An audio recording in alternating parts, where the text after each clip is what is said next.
It often feels with social media that we already know the people we watch on television. And with our next guest, Nadia, 15 million of us watched her rise to fame and win the Great British Bake Off on the BBC. So it feels quite retro that I should be standing here with my piece of paper and my scribbled notes to introduce this hijab-wearing British Bangladeshi superstar to the stage. She wowed us, didn't she, with her creativity in the kitchen. And more recently, she has allowed us to join her on her journey of vulnerability with her BBC documentary, Anxiety and Me. But beyond her brilliance in baking, her talents have also taken her to write a column for The Times, to publish cookery books, and now she is venturing into the world of children's picture books. Of course, she's also baked a 90th birthday cake for Her Majesty the Queen, as you do. This brilliant, busy mum of three has also conquered the media, conquered social media, and that's not easy, as I'm sure you all will agree. So, without further ado, I'd like to introduce to the stage the wonderful Nadiya Hussain. Hello. Thank you. Thank you. Nadia, every time we meet, it feels less like an interview, journalist, presenter, and it's a chat, isn't it? Yeah. With cake and tea. Yeah. But we'll have water now. Yeah. So you won Bake Off in 2015, less than 5 years in the industry. Tell me what you've learned about the industry, about yourself. We're getting deep right away. Okay, we're going straight in. Well, it's not a 9 to 5, that's for sure. There is no such thing as, I think nothing really ever, unless it was something that you wanted to do, and it certainly wasn't something I ever intended on doing. I was going to become, at 8, I remember saying to myself, I will be an archaeologist. That never happened. Then it was going to be social work. And nothing quite prepares you for this industry, because it's relentless and it's hard work.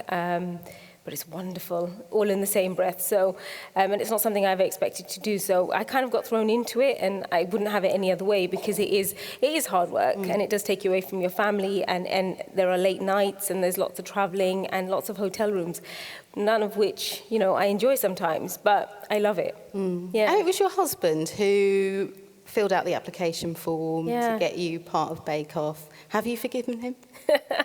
Well, it's really weird, because when he put the application form in and said, I'm doing this application form, and I think you should do it, because at that time I was at a point in my life where my anxiety had really taken hold, and it was really difficult. I was struggling to get out of bed. Now, you think when you've got sort of a 6-year-old, a 5-year-old, and a 2-year-old at home, being in bed isn't really an option. You've got a nearly 2-year-old, and being in bed isn't an option. There are no more lay-ins. No, you don't lie in, you don't get a rest. And I was spending more and more time in bed, and my husband was kind of coming up with these elaborate stories about how mum's just not feeling very well. And like, when you're not feeling very well every weekend, the kids get it. They know something's not right. And he just said, I think you should do this. And I find it really interesting that he thinks that going on the biggest baking show in the country is a form of therapy, because I remember just getting there thinking, I remember getting the call saying that I'd made it to the final 12, and I called him and I said, so what am I supposed to do now? And he said, so just do it, but just don't get kicked out week 1, because that would be really embarrassing.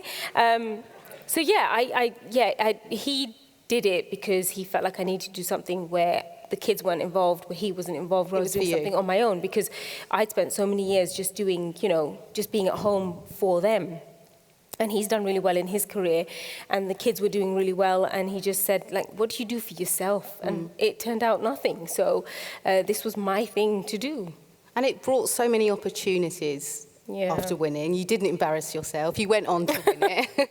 And like I said, it brought you lots of opportunities, including being part of the Junior Bake Off. You were a judge. I'd like to show a quick clip of that, first of all. Let's do it. The third baker going through to the final is...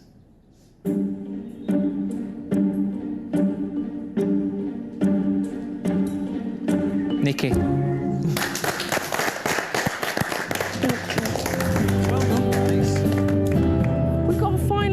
Yes, that is just great, and what great finalists they are. I am proper excited. Great baking, great day. They're natural bakers, they're exciting bakers, and you can tell they enjoy baking, and that's why they went through today. Are you excited? I actually can't put into words how shocked I was to call myself a finalist. It's incredible. Well done, Macy. I do think it's going to take a really long time for it to actually sink in that I'm a finalist of Junior Bake Off. I'm always shocked when they put me through because I'm always doubted myself. Brilliant. I'm happy like this much. Just look I at know. them, right? It's amazing to see kids thriving under so much pressure. But what was it like working on that show for you? For me, that was when I got that job. It was a shock because for me, Bake Off, you know, the grown-up version. My kids always watch the kids Bake Off, but to me, they felt like two very separate things. But when you actually look at these children who compete, they are better than grown-ups. You know, they're just, you know, and they're honest. And that's what I love about them, because grown-ups, we kind of say, oh no, but I didn't want to win. And no, we're all very humble and very, you know, we're very, you know, we think we always want to say the right things. Kids are like, I want to win. I want to win this thing. And that's what I love about their honesty. And it was really odd for me, because when I went in as a judge, I remember the first thing I did was they didn't know I was a judge, and so there was this wonderful whoop when I walked in. But you know what I did? I went straight down the aisle to the left worktop, because that's the one they always put me on when I was on Bake Off, and it's the same tent. Went in straight, and then Allegra said, right, come on, come back. You're on this side now. And it was really, really odd. But my kids, just for them, that moment, they were like, Mum, you get to be an actual judge. And it's really weird, because I have imposter syndrome. Any job that I do, I just always question myself as to why I'm doing it. And I just said, really, can I be a judge? Even after everything? Even after everything. Even now, I do things, and I just think, why am I doing this? Yeah, I suffer with that terribly. So I remember in that moment thinking, oh, I can't possibly do this. And then you just see these wonderful kids who are so excited to be there, so excited for me to be there, and they're just relishing every moment of that experience. And then you just get caught up in all of the madness and the loveliness of doing a show like that, and it's wonderful. Tell me about some of the techniques that you had to use being in that tent, because there is pressure, isn't there, for the kids? And thinking back to your time in that tent, what was difficult? How did you cope and get yourself through it? As a judge? As a contestant to begin with, but also as a judge. As a contestant, it was, I remember because I didn't tell anyone about my anxiety, so that nobody knew that I was struggling. And I was going home, I was having panic attacks in the toilet, I was having, you know, I was taking breaks to have panic attacks, you know, and nobody knew. So that was really tough, and I would have moments where because we didn't have our phones. That weekend when you're filming, you only get your phone at night. That's it. You don't get it at all. And I was taking the moments at night just to ring my husband and and he's on the other end, 180 miles away from home, listening to me having this panic attack. So it wasn't easy. And I got, you know, every week was a battle, because for 10 weeks, I was living on 3 hours of sleep, because I was so desperate to practice. And now that I was in it, it was just all I wanted to do was really well. I just wanted to, because I've never ever really seen anything through. Like I suppose I have, but this was one thing that I wanted to see through. No matter what stage I was kicked out, I just wanted to make sure I gave it the best chance. So my kids had no idea I was on Bake Off at the time. And so I was coming home after the weekend of filming, and then so when they were at school, I was baking. And then just before I was picking them up, I was cleaning the kitchen, bringing them home, cooking them dinner, like I'd just been doing stuff around the house. They had no clue. It's like, more cake today, Mum? I'm like, yeah, go on, have some more cake. Have 8 of them. And then I got really superstitious, and I was baking 11 times. I was baking the same thing 11 times, because I felt like if I didn't bake it 11 times, then if something would go horribly wrong. So I was becoming really superstitious, and then they would go to bed. And lucky for me, they couldn't tell the time, so I would change all the clocks in the house. I did, it's so bad. I changed all the clocks in the house, and so it was technically, to them, it was 7 o'clock, but actually it might have been 5:30. And nobody needs to know. Nobody, they know now. They're like, Mum, have you been messing around? No, I know you can tell the time now. So yeah, I was changing and then sending them to bed, and then I was then doing, I was practicing till 3 o'clock in the morning and then sleeping till 6 o'clock and then waking up and doing it all over again for 10 weeks. That's a lot to carry on your shoulders. How did you manage to then go back into the Tenford Junior Bake Off and experience that? That was really tough because when I'd never really felt it until I looked into those kids' eyes and you could see them, you could see how much they wanted it. You could see when they were yawning how many nights they've stayed up to practice. You could see it in their face. They were desperate to do well, whether it was to do well to win the competition or whether, like Tyrese there, he was there. He was like, I'm going to win that competition. I'm going to win it. But the others, it was, for Nikki Lily, she's an incredible, wonderful human being who I've met lots of times since. And she did it because it was a fight. Just like, a lot of things in her life, it was a struggle, it was a fight, and it was something she had to prove to herself. And so they were all doing it for different reasons, but I could see it in their faces. But then I had to pick their cake apart and say, I was like, oh my gosh, I can't do this. And I said, look, I'm going to have to be really honest, guys. And they said, look, we want you to be honest. That's why we like you. And so when it didn't work out, I was honest, and I said it didn't work out. So, but yeah, it was difficult switching the roles. But a good experience for you. Oh, it was a fantastic experience, and I love working with kids. I think they're just so wonderful and honest, and that's what I love about children. They're so agree. Brutally honest. They just say it as it is, and I think that I think we could learn a thing or two from children. And you have 3 children yourself. You've worked in children's TV, and now you're venturing into picture books with My Monster and Me. Yeah. Tell us a bit about the origin. Why did you decide to do that? So I wrote the book. There it is. Look. Oh, it's huge. The illustration's fantastic. Isn't it just wonderful? It's just, look at that. It just makes me so happy. I haven't actually seen it in its physical form yet, but I've got bits of that knocking around in my office, so it's quite nice to see it that massive. I think I might have that when I leave. It's 500 words, and it's an opportunity to tell children a story in 500 words. I'd rather do 100,000 because at least you can tell the story in 100,000. It's so difficult. It's a totally different beast, writing 500 words and being able to tell the story exactly as you want it to be told in that, it's really difficult. I kept, I was going over, I was like 1,500 words. I was like, I can't get rid of 1,000 words. And I went from something like 2,000 to really squashing it and condensing it down to 500. It was really hard. It's one of the hardest things I've written by far. But I'd done this long before my documentary. So, because what I didn't, before I'd done my Anxiety and Me documentary, I've only ever seen a doctor a couple of times about my anxiety. And what I did know about that was that I've been suffering with anxiety from a very young age. And there was no diagnosis, but I know that I'd always felt the same way for as long as I could remember, from maybe six or seven.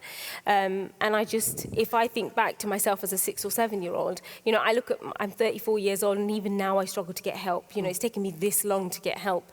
And I can only imagine the hundreds of thousands of people who struggle to get help as adults. Now imagine our younger generation, our children, they will suffer with anxiety. And I know it exists because it happened to me. So there are loads of kids out there who do suffer, or perhaps have some form of anxiety that they don't understand. And that's why I thought, right, I'm going to write this book. And it was literally a light bulb moment where I just rang my agent and I said, I'm writing this book. And that was it. And I was just downstairs in the office at 1 o'clock in the morning just writing this book. And I said, I've written the book. And that was it. It's just, I wrote it, now let's find somebody who's going to publish it. Tell us a bit about the storyline of the book. It's about so this is, My Monster and Me came from what I call my anxiety. I've always called it my monster. And I think lots of people, it's about it being identifiable to people, because sometimes when you suffer with anxiety, the hardest thing is explaining that feeling, or explaining how it makes you feel, or how it manifests itself. And I used to try and describe it, and very few people knew that I had anxiety, apart from my sisters. Like, even now, my parents only recently learned that I suffered with anxiety. They didn't even know up until now. And it was a way of describing it, and I used to call it, I still call it my monster. And in the story, the monster starts off really, really big, and I always say, when it's consuming me, it's so big, it's in my face, and it's right there, and it's shouting at me, and I can't look left or right, it's always just there. And there are moments where it's just behind me and I know it's there, and it kind of taps me on the shoulder occasionally and says, hey, just reminds me that it's there. But I know it's there, and I'm struggling to get through my day, but I know that I can still do it. And there are other moments where it's like this big and I can stick it in my pocket and I can walk around. I know it's there and it's not going to bother me because I've told it, you stay quiet and you stay in there. You're not coming out today. You're on top of it. Yeah, and I'm on top of it. And it changes, and I think that's where the story comes from, where the monster is enormous, where it's consuming, and right at the end, the monster just gets smaller and smaller through the story, and in the end, he just picks it up and puts it in the pocket. Why do you think there needs to be this open conversation about children and mental health and how they're feeling? Because it's clearly very important to you. It is. It's, there's no point in having, don't get me wrong, I love baking cakes, love all of that, but there's no point in having this if I'm not using it to do something good. And I think it's something that I've suffered with, and it's real because it's real for me. It's very easy for me to come up here and say, this is what I'm passionate about and this is what we need to fix, because it is real for me, and it's something that has hindered every aspect of my life from as long as I can remember. It's always been there, and my monster's always been very big. Very rarely is it stuck in my pocket, and I've had to fight really hard to get it that small for it to fit in my pocket. So yeah, it's always been really important for me. And as much as I love baking cake, we don't talk about anxiety enough, and I know that because. I can't wait for this book to come out, but as soon as the documentary was out, I realized then that, we're grown-ups and we're not talking about anxiety. Imagine what damage we're doing to our children by not talking about it. So it's about saying, right, come on, let's talk about it. Let's be honest, because I think that's what I said. I think we could learn from our children. We could learn from the younger generation. They're so brutally honest. That's what we need to do, because kids don't want to be lied to. And I've learned that the hard way through my own children. And I try and sugarcoat things. And I remember one example, my husband, when my son lost his first tooth, he said, Daddy, should we put this under the pillow for the tooth fairy? So he sat him down, poor thing, 4 years old. And my husband said, listen, love, so in a very broad northern accent, I can't do it, I'm not very good at it. He said, listen, love, so the tooth fairy? So she's not real.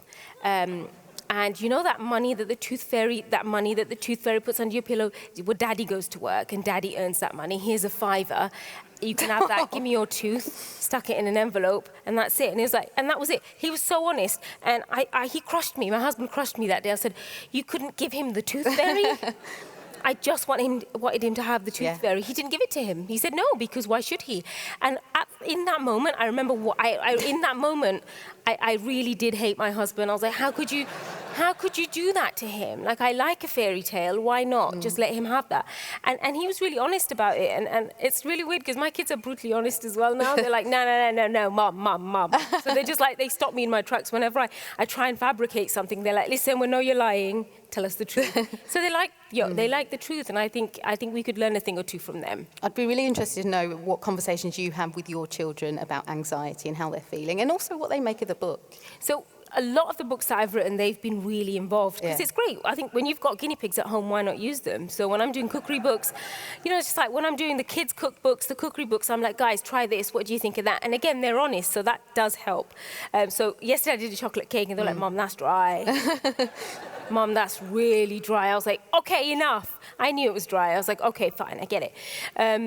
But they haven't actually read this book. Oh. They haven't read it. They've seen the front cover and they're very excited. So I want them to be as excited about this book as anybody else would be. And they normally would help me write a book, but I didn't let them help me, because I talk about my anxiety, but they didn't really understand my anxiety till a couple of months ago when they watched the documentary back. And now they kind of look at me sometimes, and I can see it in their face. There's that element of pity. There's just a tiny little bit of, oh. I see it. Sometimes they're like, oh. And I said, don't do that.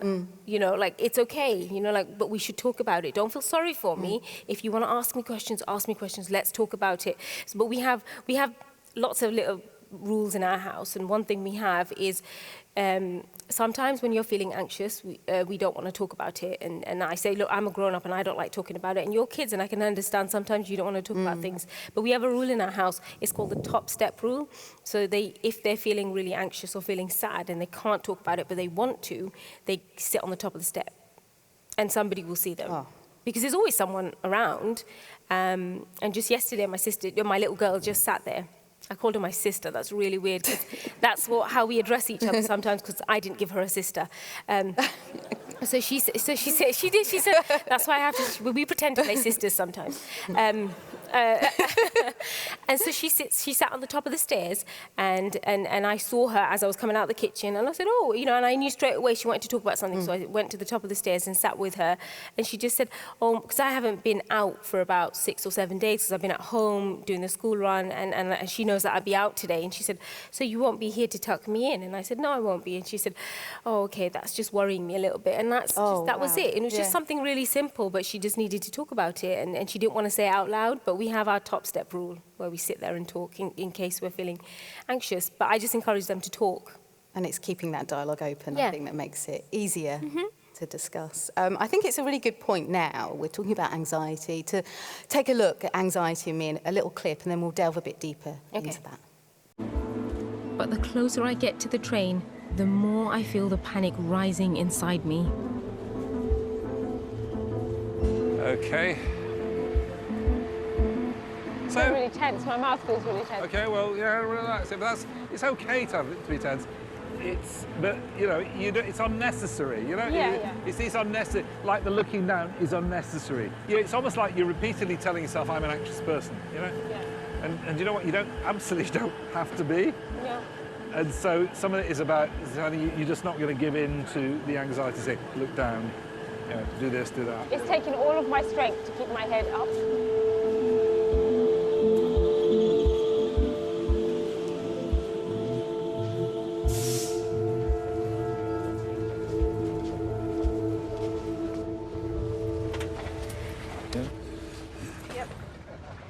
I'm okay, thank you.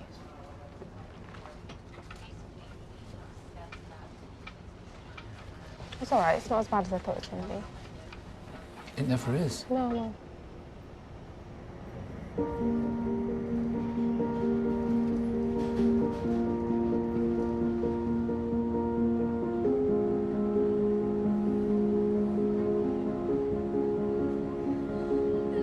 Here you are, headed to London, and? It's not as scary as I thought it was going to be. Is it scary at all? No. No. At the moment, this moment, I don't think it is scary. I think it's scary. And you know, and if you were to panic now, if you were to have a panic attack, what then? It would go away. It would go away. It would go away. Yeah. You don't need to. This is me saying that I'm not. When it happens, I'm not going to force it to go away. It will just go away. It will just go away, because there's nothing to be afraid of.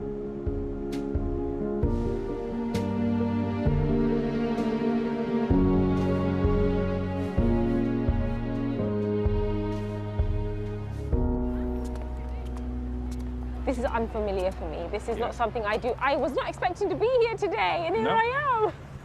You know for sure you can do it. Now I know I can do it. Yeah, and we've still got a bit of work to do. Yeah. Guys, let me show you. Look, look, I came to Trafalgar Square. Woohoo! And look, I'm not dead. I'm not dead or anything. Yay!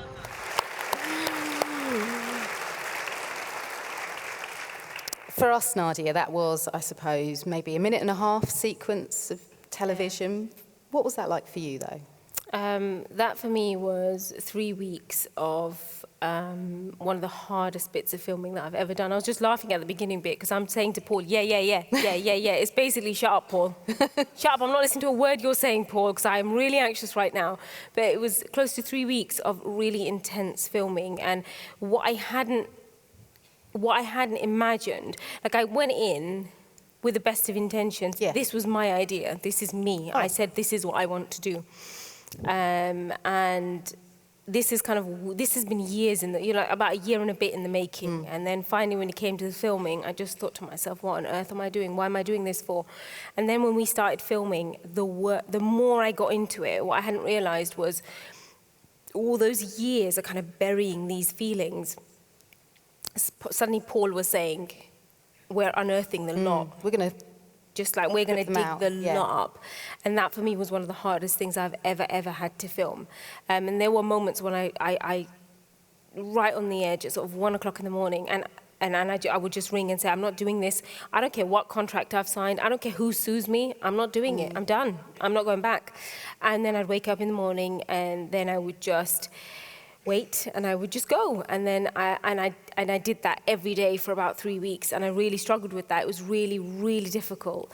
And my husband kept saying, ask yourself why you're doing this. That's it. That's what I wanted to ask you. Why? Why did you? It's, you know, it's anxiety. It's not something that you can contain. It would have taken a lot of strength to do that. But why did you decide, right, I'm going to do this to myself? Well, we always say it, don't we? We always say anyone who suffers or anybody who doesn't or anybody who talks about anxiety, they say we need to talk more. And so this was me talking to millions of people.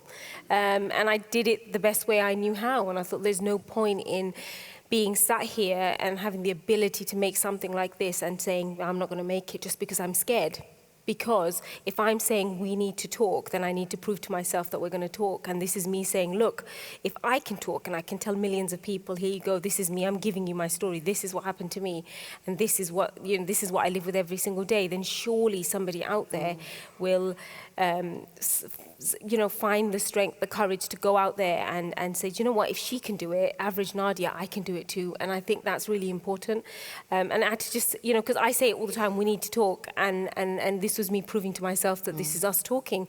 And I put my money where my mouth is. It's just like, we're going to have to talk, we're going to do it, let's do it. And I honestly, ever since that documentary, everybody that I've met, every single person that I've met at a food festival, at a book signing, you name it, on the street, when I'm doing the shopping, when I'm taking the bins out, there is always someone saying, thank you for that. You know, just talking about the documentary. They don't care about anything else. It's always the documentary.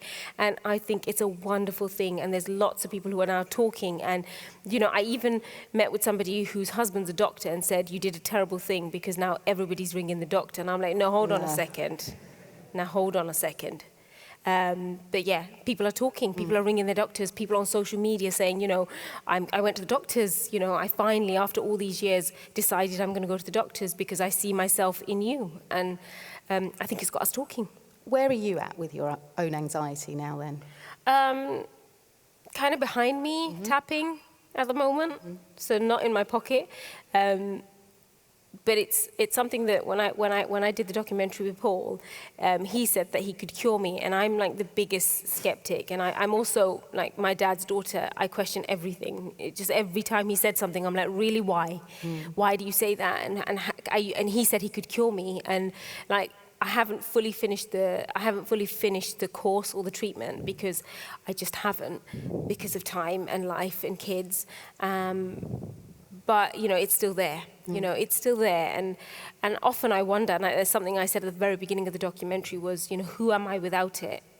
Because I don't know anybody else. You learn to cope with it. Yeah, and I don't know anyone else. Like, I've always had my anxiety. If it wasn't around anymore, who would I be? Because without it, I don't know that I don't know the person without anxiety. So in some ways, I've just kind of learned to live with it. And it's not always easy.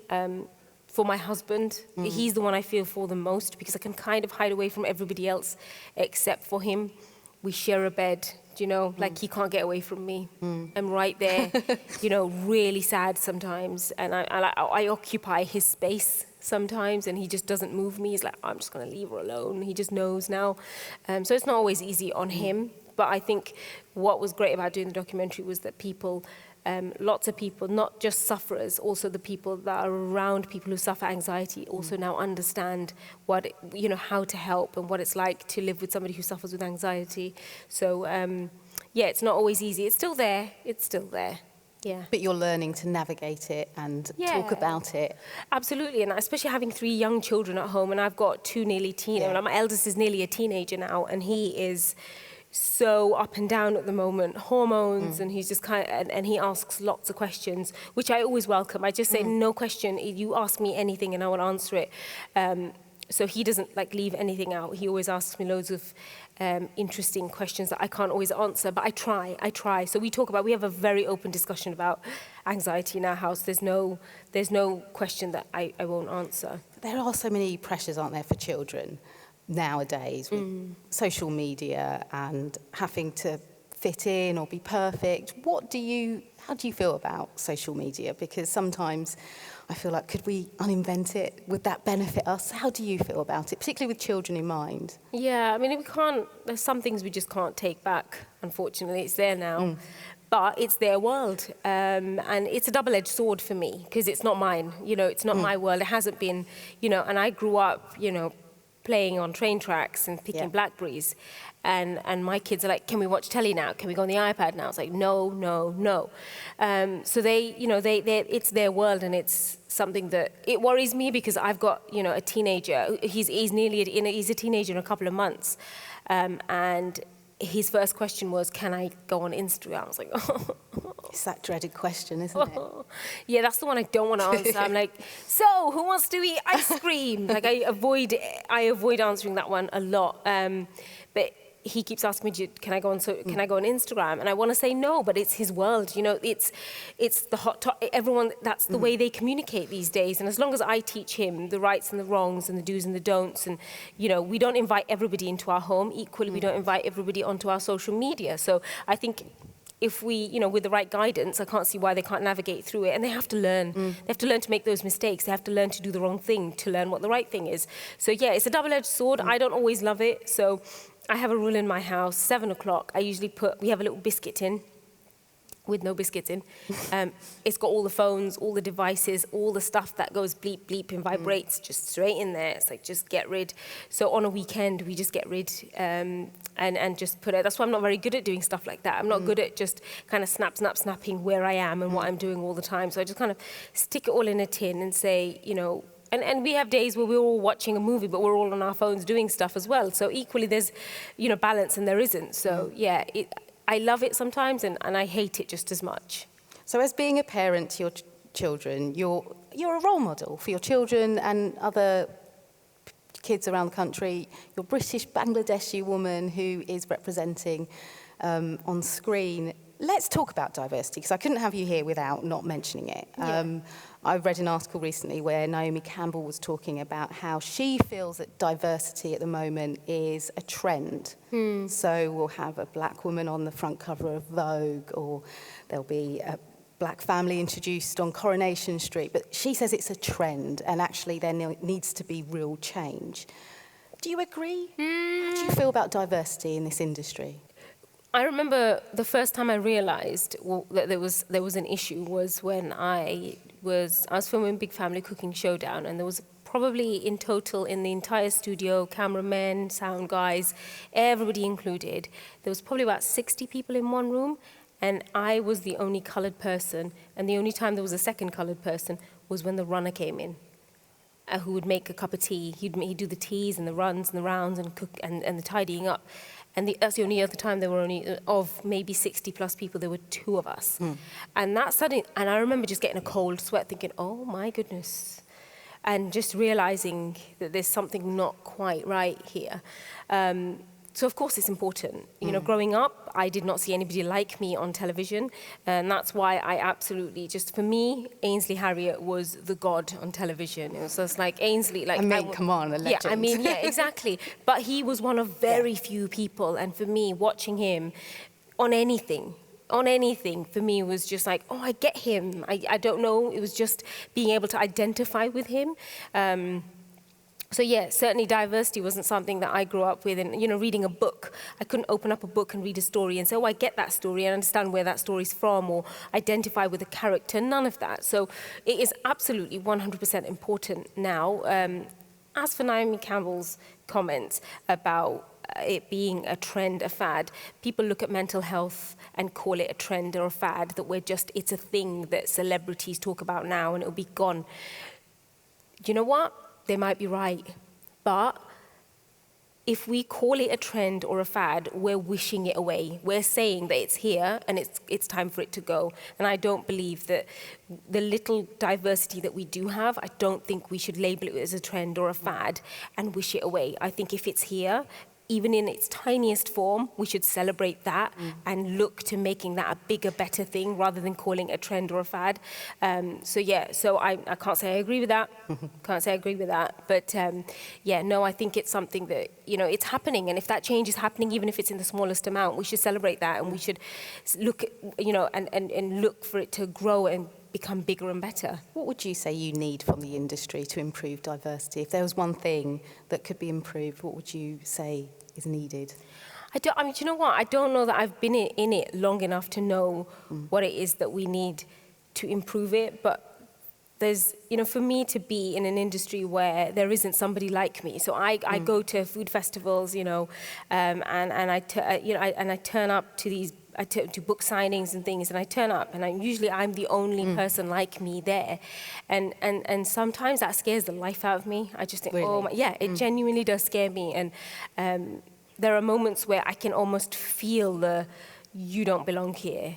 You don't have to always hear the words, you can see it, and sometimes I've heard the words, and it's really hard because sometimes I've ended up just kind of like walking away and just having a good cry and then coming back and saying no. And there's a rule that I have, I tell my kids this all the time. I always say elbows out, because when I did Hajj 5 years ago, when I did the pilgrimage, there's a rule when you're in Hajj is that if you want to keep your space, you've got to keep your elbows out because it's so tightly packed. They say keep your elbows out. And so I always tell my kids, elbows out. Like if you want your space, keep your elbows out. And so whenever I turn up to a situation where I feel like I don't belong and I feel like I don't have a space for me, I always say to myself, elbows out, because I am the change. Yeah. We are the change. I can't change the world, but I can be the change. If I am the woman that a kid my age, the little me will have sees me now on television writing books,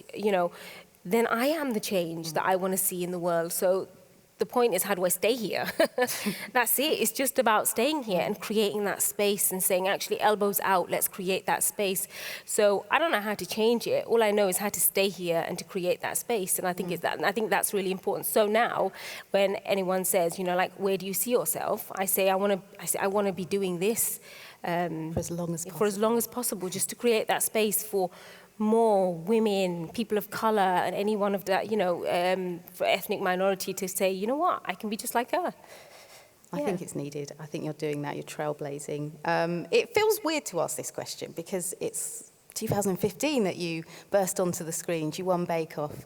But what, if any, regrets do you have since bursting onto the industry? Anything that you would change, that you would do differently? Well, now when I watch it back, Yeah. I do tell my husband, you could have told me to moisturize or something. Oh, hang on a second. You have amazing skin. No, what are you talking about? No, look, watch it back. Watch it Okay. back. Seriously, should have moisturized. That was one regret. Apart from that, I don't know. Do I have any regrets? I've spent so much of my life regretting decisions that I've made. I try so hard not to regret decisions because I'm a firm believer in things are meant to be.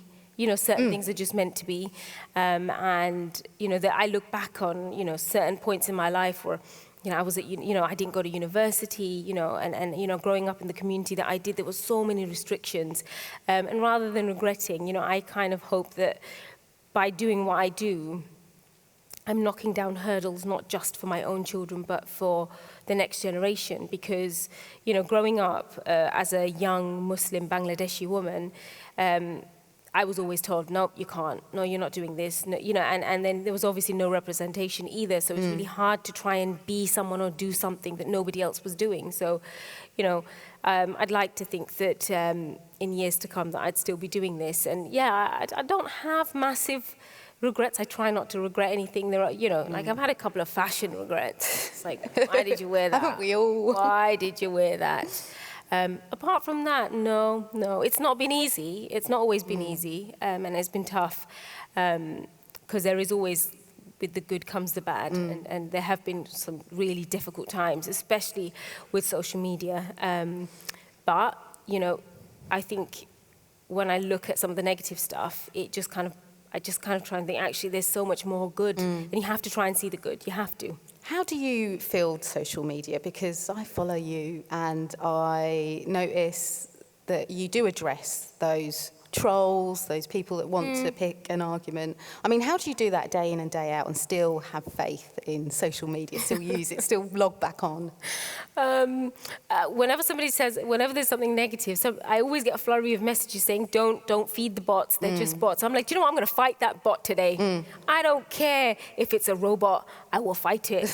But I have to say, at the very beginning, I would look at it and it would burn my skin just reading some of the comments.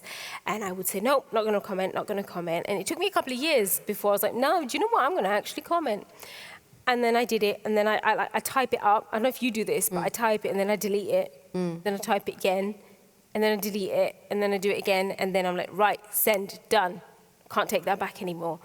And so, yeah, I just, if somebody was brave enough to say that, because nobody would say it. There's some of the stuff that they say on social media nobody would ever say to you in your face if you were in front of them.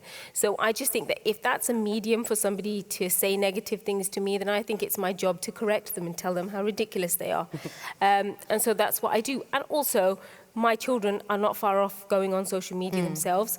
And so I'm very, very careful about what I say and how I say it, because I want to always be poised in the way I say it and what I say. And so, because I know my kids will read some of this stuff back, and I want them to think, well, actually, Mum is as well-spoken at home as she is on social media. I don't want to think she's this monster, this beast on social media. So, yeah, it's really important for me to stay balanced. But equally, there are times when I see things and I'm like, I'm not gonna address that one today, because sometimes I'm having a really bad day, and I just don't need that extra bit of baggage. And we've touched on it briefly here about your children and them engaging in social media. How are you going to field it? What's your plan? How are you going to do this? I don't have a plan. There is no actual plan. So my eldest is going to be 13 very soon, and he thinks he's 13, but kind of going on 25, as they do. And he knows better than me at the moment. Like, everything I say is wrong. So I'm just gonna, he knows the rules. We know, we talk about what's right and what's wrong and what you can do and what you can't do. And I just think, we have this rule in our house. We say, so it's the first time they're going to be children, and it's the first time I'm going to be a parent. There's no do-over. They get to be kids once, and I get to be a parent once, and that's it. We don't get a second chance. So the rule is that we just get it wrong together and meet somewhere in the middle. And so now, that's our rule. It's like, look, you're going to muck up, I'm going to muck up. Let's just kind of muck up and just kind of do this whole family thing somewhere in the middle. That's what we do. Yeah. So my son always says, should we just do that family thing in the middle somewhere and just muck up? Yeah, let's do that. So he's going to muck up, I'm going to muck up. Let's just do it in the middle somewhere. Just meet somewhere in the middle and just muck up together. So that's what we do. That's what we say. Let's just muck this whole family up. It's like, yes. That's what we do. So yeah, he's going to mess up and he's going to make mistakes. And I'm not going to lose my rag. That's how we're going to do it. You're going to win. Yeah, it'll be fine. Nadia, it's always a pleasure talking to you, but enough questions from me, I think, for now. And I'd really like to open up to the audience to get nattering. And I know that we have some people on standby with mics, so you can sit in the comfort of your seats and ask away. Hi, it's been very inspirational listening to you. And I have one question. You are a parent. How do your parents feel about the fact that they didn't know about your anxiety? It was a tricky one, because when they watched the documentary, I probably should have warned them. Yeah, and that's why I'm not a good daughter. Kind of doing all right with the mum thing, not such a good daughter. So I told them, and my dad was out in Bangladesh, and then when it was a week after he'd come back from Bangladesh, and I said, oh yeah, so there's this thing. My dad saw the trailer, and then he said, oh, you're doing this thing. I was like, yeah, and he goes, is it acting? And I said, no, Dad, it's real, it's me. And he was like, oh, okay. And then he watched it, and then he said, He watched it, and I saw him, he kind of avoided me for about a week afterwards. And then he said, I'm very angry with you, young lady. So I don't know why, I forgot that he'd watched it. And I said, why are you angry with me for? And he goes, because you didn't tell me. And I said, so what are you angry with me for? Like, there was a reason why I didn't tell you, so we had to sit down and have that whole conversation with him. I'm definitely a lot more poised with my kids than I am with my dad, that's all I'm saying. I was like, sit down and let me explain this to you.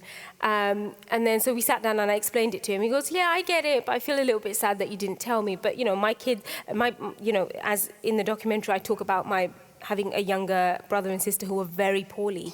And what my dad hadn't realized was that actually as children, as much as they protect us, we also protect them. And I think he hadn't realized that. And I think that's what made him really sad, was that as a 7, 8-year-old, I was protecting him by not telling him that I was suffering.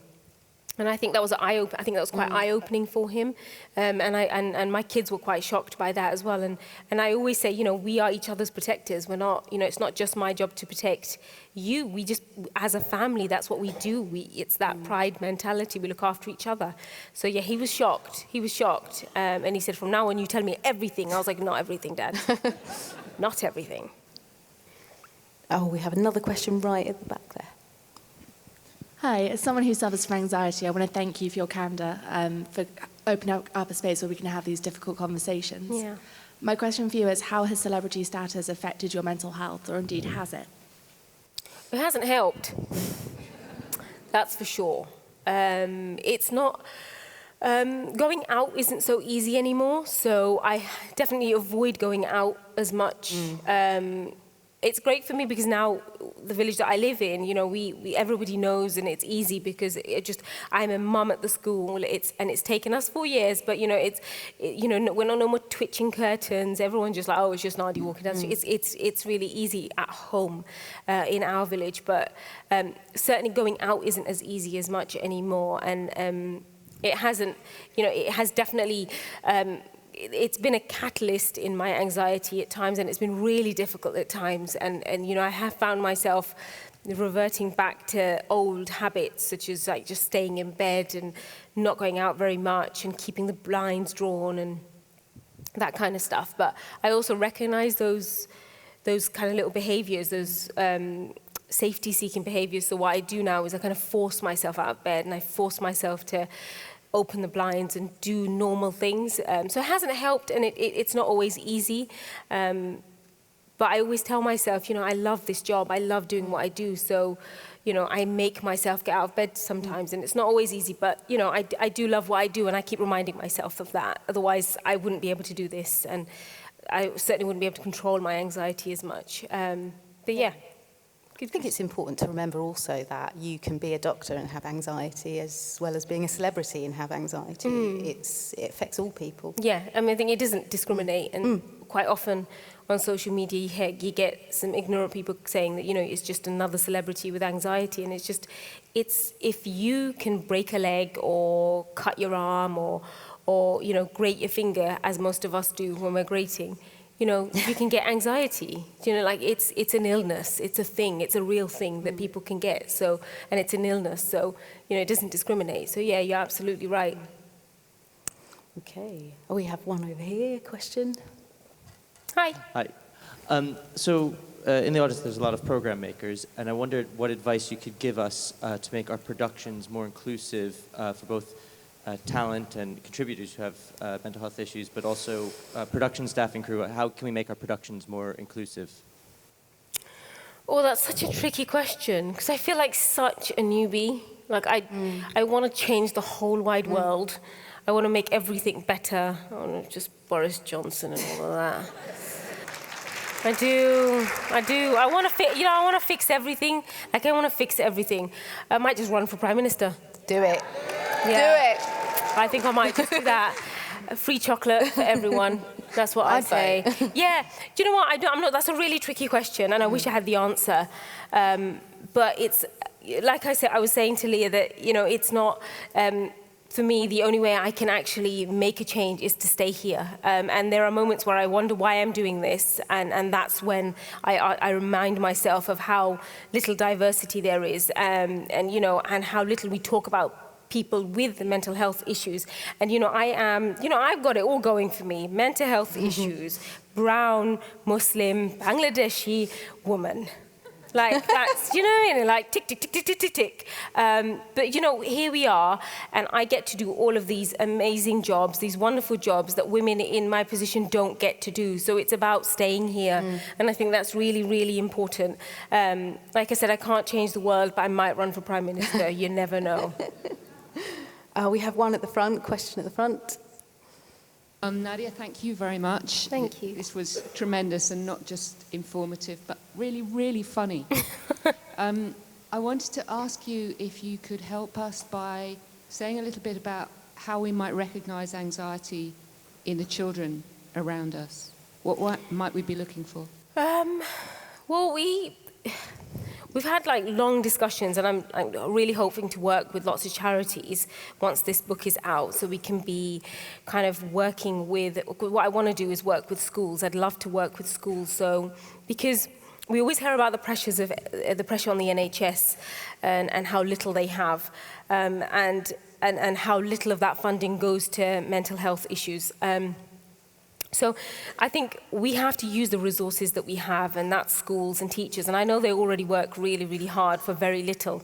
But I think we have to use the resources that we do have, and that is schools. And I think apart from parents who look after our children, apart from parents looking after their children, the next caregivers are our teachers and preschool teachers. And I think it's really important to educate them to know what it is that we're looking for. And you know what, it might not be, and I think back to myself as a child, and it might not be a standout kind of, this child has anxiety, but I think what we need to do, and that's why I wrote the book, was that children need to understand that anxiety exists. And so often, with kids very young, we call it, we have words like phase, or it's just something that they're going through, or hormones, or, you know, they've had a late night, and sometimes it's none of those things. Sometimes it is because they are just anxious. So yeah, I think it's about, I think we need to talk. I think for me it's really important to get into more schools and give the teachers the tools to understand that we need to just talk about it a little bit more. We need to understand, I think children need to understand that anxiety exists, and I think if as grown-ups we're saying that we need to talk about it, so do children. What were some of your earliest memories of your anxiety? Do you remember how you felt, or where that anxiety sat in your body? I was just always, and worried, that's another one lots of people say, he's just a worried personality. They're always just a little bit worried.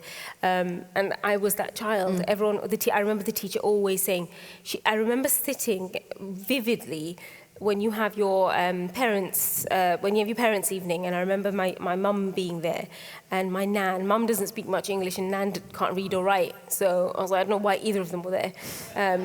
But I remember them just saying, she's just very worried all the time. She worries about everything, and I think we need to recognize those kind of symptoms in children who seem like they're worried all the time.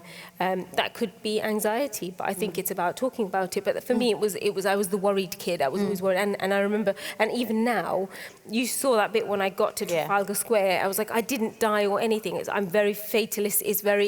When I get, everything is about being dead. Always, it's just like, I'm going to die. I'm going to die. Always, even now. So. Well, you are not dead, you are here, you're alive and kicking, and you're here to stay in this industry, and that makes me very, very happy. Nadia, thank you very much for talking to us. Thank you for the questions as well. Thank you so much. Thank you.